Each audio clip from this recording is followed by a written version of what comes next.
Hello, in this video I'm going to show you how to use the if then else or how to compare values. So I want you to just have a look at this pattern I'm showing.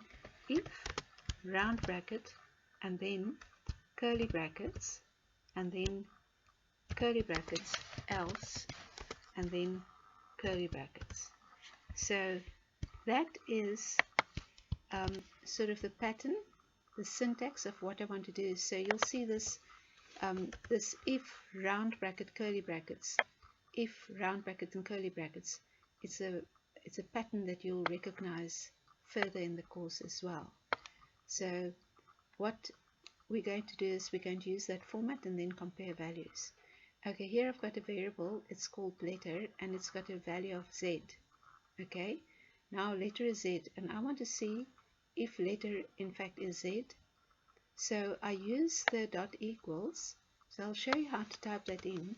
If I type letter, okay, so I type letter and then I make a dot, and the dot will actually show me different commands it's possible to choose, and I'm going to do equals ignore case, okay, and then I'm going to put a value to which I want to compare the variable letter. Okay, so I want to see if letter, whatever is in letter, if it is the same as z. Okay, so I put the z in quotation marks and I want to see if that value is the same. This equals ignore case will give me a true if I have capital Z or if I've got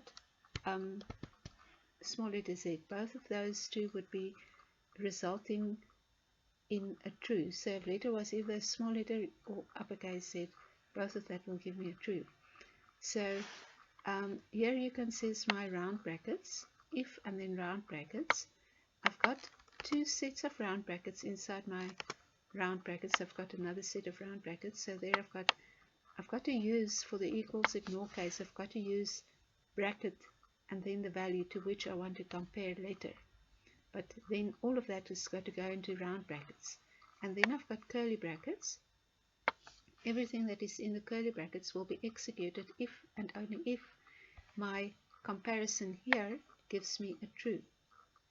And it's important that I keep the curly brackets because all the code that is inside the curly bracket will be executed if the letter is Z.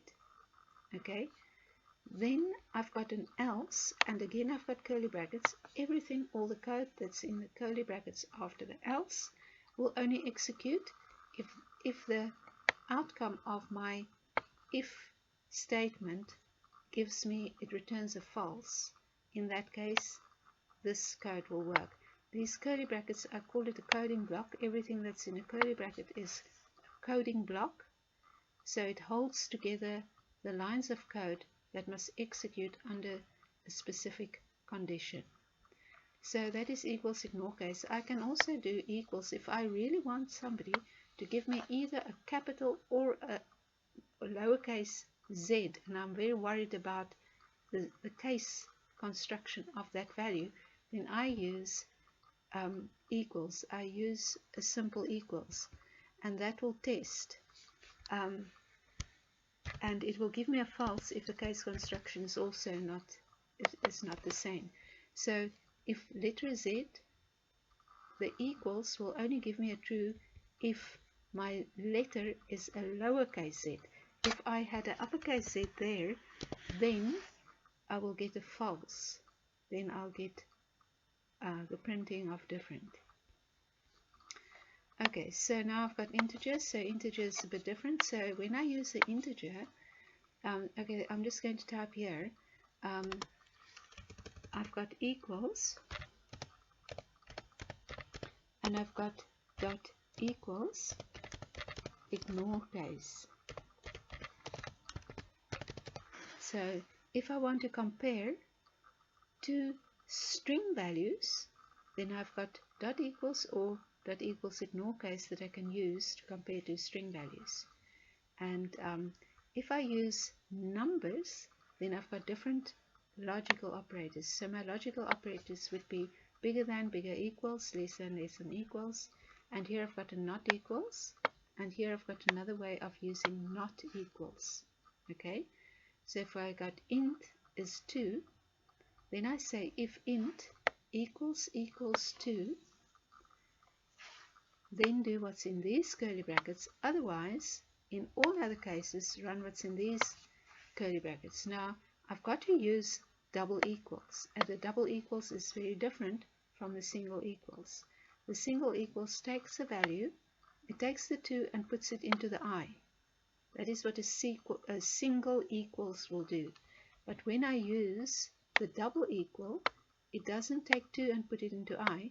It just says, is it true that I is equals to 2? And if it's true, then I get it. Then the computer says, okay, true, and then it will do this set of code. Okay, if I had here I was 3, then of course I equals 2 is false, and the computer will execute the other lot. And that is all that there is about if and else.